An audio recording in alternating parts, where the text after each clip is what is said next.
السلام علیکم. آج کے سچ کے ساتھ میں ہوں وسیم عباسی. آج ہم 3 خبروں کے حوالے سے بات کریں گے. ایک تو یہ کہ جی پاکستان میں خبردار راشننگ جو پیٹرول کی ہے اس کے حوالے سے سیریسلی غور ہو رہا ہے. کیا تجاویز ہیں یہ ہم آپ کو بتائیں گے. کون سی گاڑی نکل سکے گی, کون سی نہیں, موٹر وے پہ کون سی گاڑی چلانا الاؤڈ ہوگا, کون سا نہیں ہوگا, کیا تجاویز حکومت غور کر رہی ہے اس وقت بیٹھ کے, جو آپ کو ابھی نہیں پتا اور جو سوچا جا رہا ہے وہ تجاویز آپ کو پتہ ہونی چاہیے. اس کو غور سے دیکھ لیجئے گا کہ جو ہے وہ تجاویز کیا ہیں, کیونکہ یہ ہم سب کی زندگی کو متاثر کریں گی. راشننگ پوری دنیا میں شروع ہو رہی ہے تو پاکستان میں بھی شروع ہونے کا بڑا امکان ہے, اور اس میں کیا کیا ہوگا یہ ہم آپ کو آج بتائیں گے ایکسکلوسیولی. دوسرا جی افغانستان پر حملہ ہوا ہے کل رات, اور اس حملے میں دعویٰ کیا جا رہا ہے افغانستان کی طرف سے کہ 400 افراد جو ہے وہ ان کے ہلاک ہو گئے, اور وہ لوگ تھے جو نشئی تھے, نشے کے عادی تھے, اور وہ ان کی ریہیبلیٹیشن کے جگہ تھی. لیکن پاکستان نے اس کا فیکٹ چیک جاری کیا ہے اور بتایا ہے کہ وہ کئی کلومیٹر دور علاقہ تھا, اور کیا حقائق کیا ہیں, اور ہم نے کیا ٹارگٹ کیا تھا, اور ٹارگٹ سے کیا کیا نشانیاں نکلی ہیں. اس حوالے سے آج آپ کو بتائیں گے کہ وہ اصل میں کیا حقائق سامنے آئے ہیں. اور اس کے علاوہ ہم آپ کو یہ بتائیں گے کہ پاکستان کے سولر نے پاکستان کو بچا لیا ہے. پاکستان کی جو انرجی کی نیڈس ہیں اس حوالے سے انٹرنیشنل میڈیا کیا کہہ رہا ہے کہ پاکستان نے جو سولر لگائے تھے, آپ سب نے, ہم نے, انہوں نے پاکستان کو کتنا فائدہ دیا. اویس لغاری صاحب نہیں مانتے, لیکن ہم آپ کو بتائیں گے کہ کیسے اس کا فائدہ ہوا ہے. تو سب سے پہلے اس چینل کو سبسکرائب کریں تاکہ ہم آپ کو بتائیں کہ کیا ہو رہا ہے آپ کے آس پاس اور کیوں ہو رہا ہے.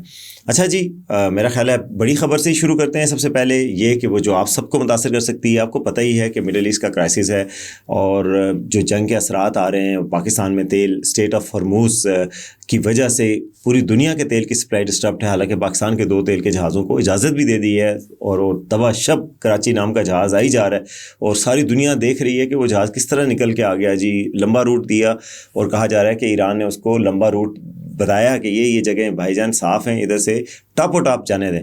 تو وہ انہوں نے نکال دیا. اس پہ لکھا ہوا تھا ماں کی دعا جنت کے. وہ لوگوں نے میمز کے انتہا کر دی ہے, اور لکھا ہوا ہے کہ اس پہ لکھا ہوا, کسی نے لکھا ہوا سینئر ایڈوکیٹ سپریم کورٹ. تو اس وجہ سے اس کو جانے دیا. وہ کہہ رہے ہیں اس جہاز کو کیسے جانے دیا, سارے جہاز رکے ہوئے, پاکستانی کراچی والا پاکستانی پرچم بردار جہاز ٹاپ و ٹاپ سیدھا سیدھا کہتے ہیں استاد دی جان دو. تو وہ آ گیا. لیکن اس کے باوجود یہ ڈسرپشن تو ہے سپلائی میں, اور وہ بہت ساری ڈسرپشن ہے.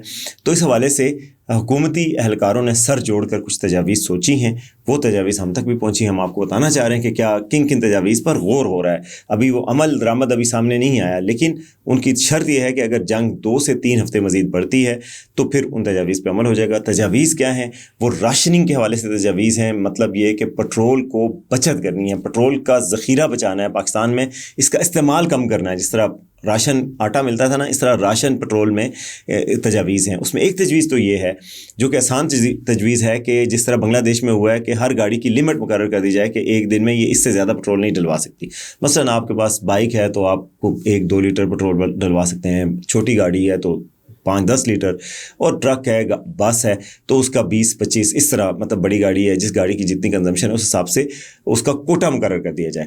ایک تو یہ تجویز غور ہے, اور یہ اپلائی ہو سکتی ہے کہ آپ پہ کوٹا لگ جائے, اور ہر دن میں آپ اس سے زیادہ پٹرول یوز نہ کر سکیں, تاکہ آپ زیادہ فضول خرچی پٹرول کی ملک میں رکے, کیونکہ دنیا سے پٹرول کم رہا ہے, اور پاکستان میں قلت ایسی نہ ہو جائے جس میں ہمیں جنگی حالات میں مسئلہ ہو, ایمبولینسز چلنے میں مسئلہ ہو, یا ایسی چیزیں جو اسینشیل ہیں, جو لائف سیونگ ہیں, وہ متاثر ہوں. اس وجہ سے یہ راشننگ ضروری ہو سکتی ہے اگر ہمارے پاس تیل کے ذخائر کم پڑ جائیں. ایک تو یہ تجویز ہے. دوسری تجویز یہ ہے کہ پاکستان میں ایسی گاڑیوں کو ایک دن ایون نمبرز کو نکالنے دیا جائے, ایک دن آڈ نمبرز کو گاڑی نکالنے دیا جائے. مثلا اگر آپ کی گاڑی کا نمبر ہے 0, 2, 4, 6, 8, یہ ہے ایون نمبر, تو ان نمبروں کی گاڑیوں کو ایک دن اجازت دی جائے کہ جمعرات کو آپ لوگ نکل جائیں, اور جمعرات کو جو دوسرے نمبر والی ہیں آڈ نمبر کی وہ نہیں نکل سکتی.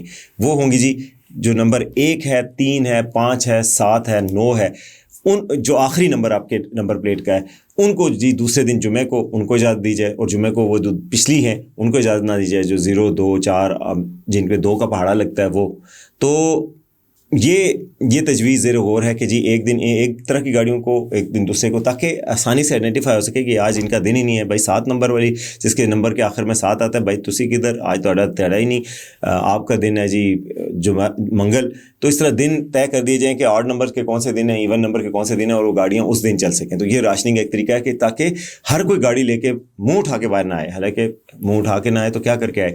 اور دوسرا طریقہ یہ ہے کہ جس کے پاس گاڑی ہے, کہ مثلا میری گاڑی کے آخر میں نمبر میں کوئی آڈ نمبر آتا ہے, تو میں اس اگلے دن کیسے دفتر جاؤں گا, تو وہ کہہ رہے ہیں اوبر کروا لیں, دوست کے ساتھ کر لیں, کچھ طے کر لیں, بس پہ چلے جائیں لیکن نہ جائیں. تو اب دیکھتے ہیں کہ جب یہ ہوتا ہے تو پھر کیا کرنا پڑتا ہے. ظاہر ہے یہ کرائسس تو سچویشن ہے جس میں قوم کا بھی عمل دخل پڑے گا.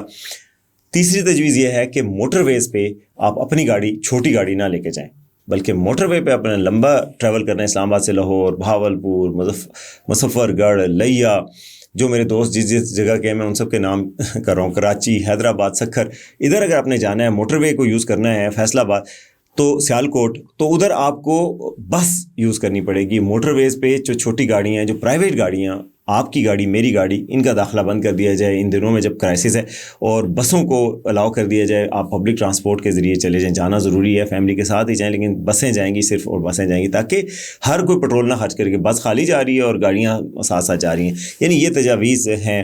اس کے علاوہ بھی کچھ تجاویز ہیں, تو اور پیٹرول کے مہنگا ہونے کا بھی امکان رہتا ہے, اور اگلے ہفتے کا امکان ہے کہ اگر پیٹرول کی قیمتیں نیچے نہ آئیں تو پھر مہنگا کر بھی دیا جائے. تو ایک مہنگا کر کے بھی لوگوں کی کنزمپشن روکی جا رہی ہے. تو یہ ساری تجاویز حکومتی کوریڈورز میں زیر غور ہیں. آپ لوگ ابھی سے ان کی تیاری کر لیں کہ بعد میں یہ مسئلہ ہو سکتا ہے. تو مقصد بتانے کا یہ ہے کہ پیٹرول کی ضیاع روکا جائے, اور پیٹرول کے حوالے سے بچت ایسے کی جائے کہ پاکستان کے جو اسٹریٹجک ایسٹس ہیں, جو اسٹریٹجک ریزروز ہیں, وہ نہ ختم ہو جائیں, وہ ڈپلیٹ نہ ہو جائیں, اور پاکستان میں یہ نہ ہو کہ جب کوئی خدا نخواستہ ہمیں جنگی صورتحال پیش ہو تو ہمارے پاس اس کے لیے ایندھن موجود نہ ہو, ہمارے پاس کوئی ایمرجنسیز ہیں, ہوتی رہتی ہیں, ان کے لیے ایمبولینسز کے پاس نہ ہو, جو ضروری ترین ہماری گاڑیاں ان کے پاس پیٹرول کے ذخیرے نہ ہوں, کیونکہ سچویشن ہے اور پوری دنیا میں اس طرح کی راشننگ کا اب سوچا جا رہا ہے, تو پاکستان میں بھی اس پہ سیریسلی غور کیا جا رہا ہے. دوسری خبر کی طرف آتے ہیں, اور دوسری خبر ہے افغانستان کے حوالے سے صورتحال. اور پاکستان نے گزشتہ رات 27ویں کی رات تھی, اور پاکستان نے بمباری کی تھی کابل اور قندھار میں, اور پاکستان کی طرف سے یہ دعویٰ کیا گیا کہ جی 6 نشانہ بنائے گئے, ایسے اسلحہ کے ڈپو تھے, اکوپمنٹ تھا, یعنی ڈرونز بھی بن رہے تھے, اسلحہ تھا, اس جگہوں پر حملے کیے گئے, اور بڑے لیتھل حملے تھے. ویسے مجھے تو پہلے تو یہ ہوا کہ 27ویں کی رات کو ہمیں بھی نہ کرتے, وہ بھی نہ کرتے, سیز فائر ایک دن کے لیے تو کم از کم کیا جا سکتا تھا, کر دینا چاہیے تھا. بہرحال جنہوں نے فیصلہ کیا انہوں نے فیصلہ کیا, اور یہ ہوا تو صحیح, مگر اس پر پروپیگنڈا بہت زیادہ آ رہا ہے افغانستان کی سائڈ سے, اور بہت سارے جینوئن کریڈیبل اکاؤنٹ سے بھی آ رہا ہے کہ رپورٹس بھی آ رہی ہیں. ایک تو پروپیگنڈا آتا ہے جس میں جو ہمیشہ تیار بیٹھے ہوتے ہیں کہ جی کرکٹرز کو کر دیا, دوسرا کر دیا, یہ نہیں بتاتے کہ کون کون سے اسلحہ ڈپو کو آگ لگی, کس کس اسلحے کو تباہ کیا, کہاں دہشت گرد چھپے ہوئے تھے. ظاہر ہے وہ جو چھپانا ہے تو دوسری چیز بتانی ہے. افغانستان کی طرف سے یہ دعویٰ آ رہا ہے سامنے, اور کہ جی ایک وہاں پر ہاسپٹل تھا جو ریہیبلیٹیشن کے لیے, یعنی بحالی کے لیے, جو منشیات کے عادی افراد ہوتے ہیں ان کی بحالی کے لیے ہاسپٹل تھا, اور اس پر حملہ کیا گیا ہے, اور اس پر 400 افراد جو ہے وہ جاں بحق ہو گئے. اور ظاہر اگر ایسا ہوا ہے تو بڑا افسوسناک بات ہے, کوئی بھی نہیں چاہتا سویلینز کی ڈیتھ ہوں, اور ویسے ہی اس جنگ میں ہمیں ہو رہا ہے کہ مسلمان ملک ہی آپس میں لڑ رہے ہیں, جو کہ ناگزیر ہو گیا تھا کہ پاکستان کی طرف سے یہ موقف آتا ہے کہ بھائی اگر لڑ رہے ہیں تو پاکستان میں جو امام بارگاہوں پہ جا کے حملے ہو رہے ہیں, 200 لوگ اکٹھے مار دیتے ہیں. پاکستان کے گھروں میں, بنوں میں فائرنگ ہوئی, آپ کو پتہ ہے شادی کے فنکشن پہ 4 افراد, کل ہی وہ بھی 27ویں کی رات تھی, اس میں جناب ان کو نشانہ بنایا گیا اور وہ شہید ہو گیا, اور جنازے ہو رہے تھے کل 27ویں کی رات کو. تو یہ بات بھی دیکھنی ہے کہ اس سائڈ سے کیا ہو رہا ہے, اور یہ کہا جا رہا ہے کہ جی آپ ہر صورت میں TTP کی سپورٹ جاری رکھیں گے, کیا اس کی کاسٹ اتنی بھی پے کریں گے. بہرحال انہوں نے یہ دعویٰ کیا, اور پھر انٹرنیشنل میڈیا بھی, یلدا حکیم بھی, اسکائی نیوز بھی, اور باقی لوگ بھی یہ چلا رہے ہیں کہ جی پاکستانی حملے میں سویلینز کی ڈیتھ ہوئی ہیں. کچھ باڈیز بھی انہوں نے دکھائی ہیں افغانستان میں, کچھ لوگوں نے وہاں پہ لائیو رپورٹنگ بھی کی ہے, BBC سمیت, اور ان سب نے یہ کہا ہے کہ یہ ہوا ہے. پاکستان نے اس پہ فیکٹ چیک جاری کیا ہے, موقف دیا ہے کہ جی یہ ایسا نہیں ہوا. جو ministry of information and broadcasting کا فیکٹ چیک ہے, اور اس میں باقاعدہ طور پہ کہا گیا کہ جی افغانستان کا دعویٰ جھوٹا ہے, پروپیگنڈا ہے. اصل بات یہ تھی کہ ہم نے تو اسلحے کے ڈپو کو نشانہ بنایا, اور وہ 3-4 کلومیٹر, یعنی ملٹیپل کلومیٹر لکھا ہوا ہے کہ وہ دور تھا جو بحالی کا مرکز تھا, تو اس کو کیسے آگ لگی ہے. پھر یہ بھی آ رہا ہے کہ جی وہ فوٹیج آئی ہے جو دھماکوں کی, کہ جو جہاں پہ حملہ ہوا ہے اس کے بعد وہاں پر کئی دھماکے سنے گئے اور دیکھے گئے. تو وہ کہتے ہیں کہ جی مینٹل وہ جو بحالی کا منشیات کی بحالی کے افراد کا ہاسپٹل ہے اس میں تو یہ نہیں ہو سکتا نا کہ ایک بم گرے اور اس کے بعد وہاں دھماکوں کی آوازیں آئیں بار بار اور چیزیں پھٹیں. وہ تو ایک اسلحہ ڈپو میں ہی ہو سکتا ہے کہ آگ لگ جائے اور پھر گولے پھٹیں اس میں. تو یہ بھی نظر آ رہا ہے فوٹیج میں کہ جی وہاں پر سیکنڈری بلاسٹ بھی ہوئے ہیں یعنی کہ جو اٹیک کے بعد.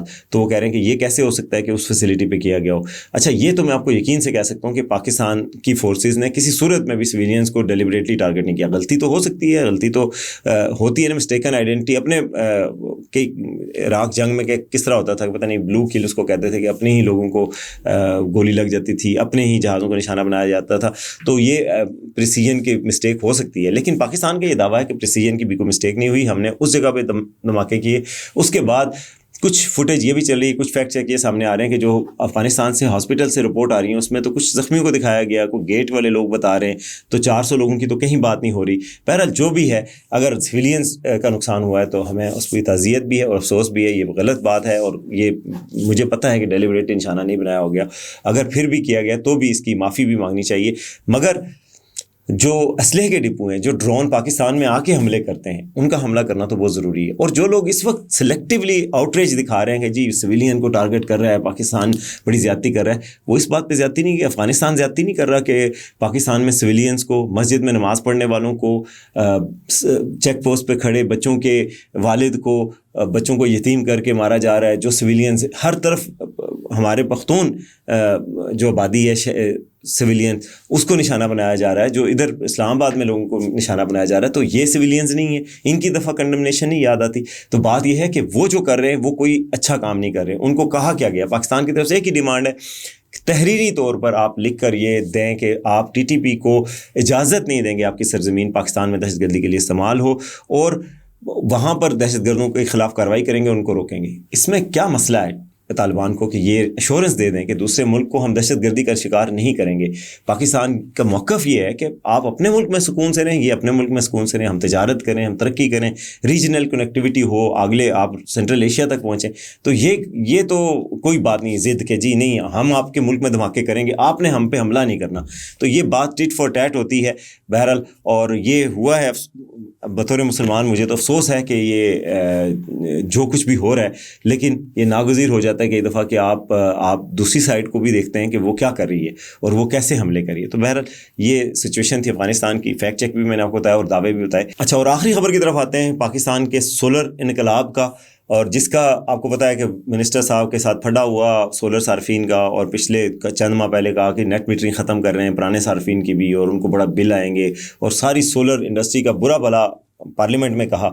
اب یہ دنیا کے بڑے بڑے جریدے کہہ رہے ہیں, بلومبرگ کی آج میں رپورٹ دیکھ رہا تھا, اس نے کہا کہ پاکستان کو سولر نے بچا لیا, کیونکہ پاکستان میں اس وقت اگر پیٹرول سے چلنے والے آئی پی پیز ہوں جو بجلی پیدا کرنے والے بجلی گھر ہیں, تو آپ کے پاس تو پیٹرول ہے نہیں. پیٹرول تو آپ گاڑیوں کو ایون اور آڈ نمبر میں تقسیم کر کے راشننگ کر رہے ہیں, تو آپ کیسے چلاتے.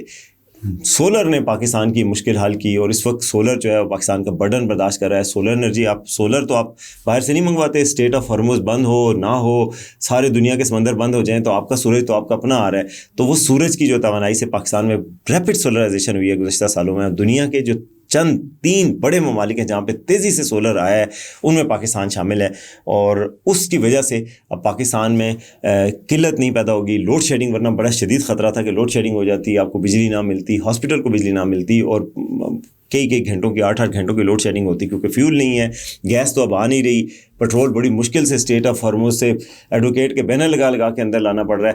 تو آپ کو کیسے آپ کو بجلی ملتی. لیکن سولر کی وجہ سے, تھینکس ٹو سولر صارفین انکلوڈنگ مائی سیلف, کہ اب جو ہے وہ پاکستان میں بجلی کی قلت پیدا نہیں ہو رہی. باقی آپ ہائیڈرو کے ذریعے, سسٹینیبل انرجی کے باقی سورسز کے ذریعے بجلی پیدا کر رہے ہیں, تو اس سے پاکستان میں جو بجلی ہے اس وقت وہ کھپت پوری ہو رہی ہے, اور پاکستان کی انرجی کا 80% انڈیجنس ذرائع سے یعنی لوکل ذریعوں سے ہماری پوری ہو رہی ہے, ہمیں باہر کی ضرورت نہیں رہے گی.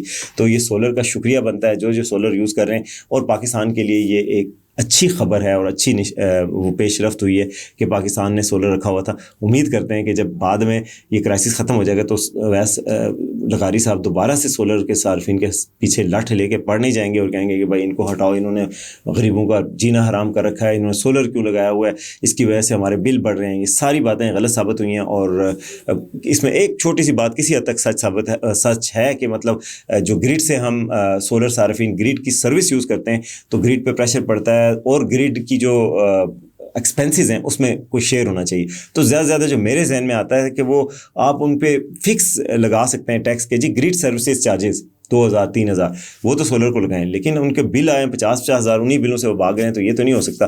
تو اس لیے اب سولر صارفین کا شکریہ بھی بنتا ہے اور اب امید کی جاتی ہے کہ حکومت بھی سولر صارفین کا شکریہ ادا کرے گی. سولر نے پاکستان کی بڑی خدمت کی اور پاکستان کی انرجی کرائسس سے بہت حد تک بچایا ہے. تو اب تک کے لیے اتنا ہی, دیکھتے ہیں آج کا سچ.